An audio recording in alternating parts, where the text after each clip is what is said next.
और अब बात यूक्रेन की। यूक्रेन के राष्ट्रपति जेलेंस्की का एक बड़ा बयान सामने आया है। लगातार इसको हम लेकर अपडेट आपको दे रहे हैं, लेकिन नाटो में शामिल नहीं होगा यूक्रेन। किसका कहना है? खुद जेलेंस्की कह रहे हैं यूक्रेन के लोग इस बात को मान लें।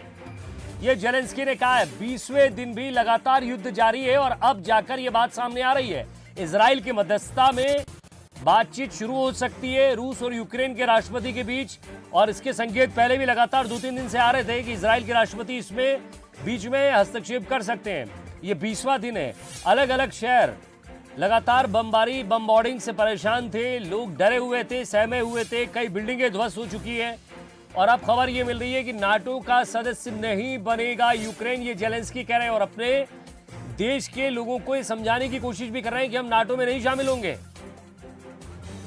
Shailendra Singh Rajput, executive editor Bansal news, हमारे साथ जुड़ रहे हैं। शैलेंद्र जी, यही बात अगर पहले मान लेते जेलेंस्की तो ना रशिया की इतनी रसद खत्म होती, जो बारूदी रसद है उसे हम कहें, और ना ही यूक्रेन उस चपेटे में आता।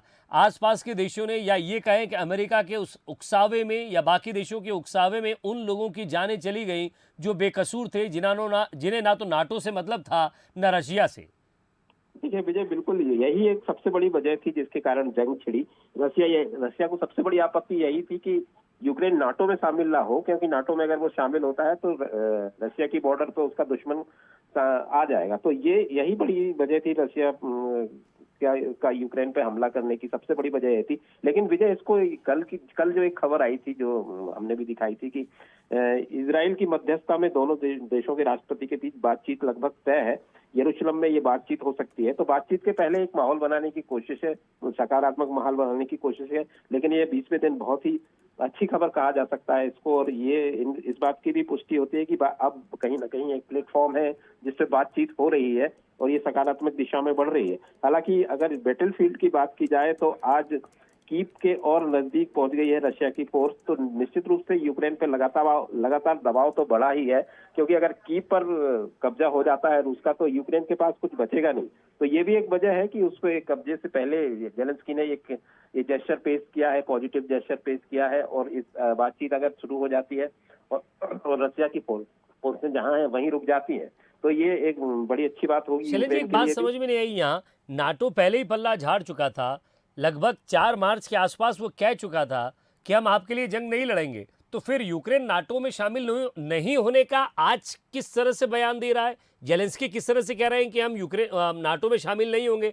जिसके लिए आप लड़ रहे हैं वो खुद ही आपसे कह रहा है कि हम आपके लिए कोई लड़ाई नहीं लड़ेंगे, सेना नहीं भेजेंगे, और आप कह रहे हैं आज कि हम नाटो में शामिल नहीं होंगे। ये सबसे बड़ी मूर्खता है।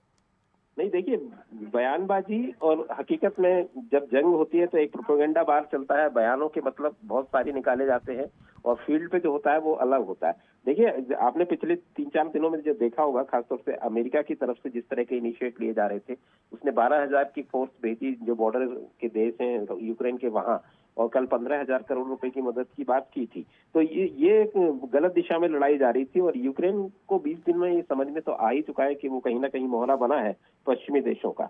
तो ये एक, जब इजराइल पूरे मामले में इन्वॉल्व हुआ, बातें रशिया और यूक्रेन के बीच किसी न किसी स्तर पर चली रही हैं ऑफिशियल लेवल पर, तो ये दोनों देशों को समझ में जरूर आया होगा कि वो किसी देश, मतलब नाटो, खासतौर से यूरोपियन और अमेरिकी देशों का मोहरा ना बने। तो इस दिशा में ये बात जरूर बढ़ी होगी, और ये जो इनिशिएट जेलेंस्की का है ये निश्चित रूप से पूरी दुनिया के लिए एक अच्छी खबर है। और नाटो और अमेरिका की जिस तरह से ऑफेंसिव हो रहे थे पिछले कुछ दिनों में, तो ये एक उनके लिए तो ये खबर बड़ी अच्छी खबर है दुनिया के लिए। जी, शुक्रिया शैलेंद्र जी इस तमाम बातचीत के लिए। तो जेलेंस्की का आप कहना है कि हम नाटो में शामिल नहीं होंगे, तो क्या ये समझा जाए कि अब बमबारी नहीं होगी यूक्रेन पर, बातचीत का रास्ता निकलेगा? क्या इजराइल के राष्ट्रपति इस पर कोई मध्यस्थता करेंगे, या फिर रूस कुछ और चाहता है?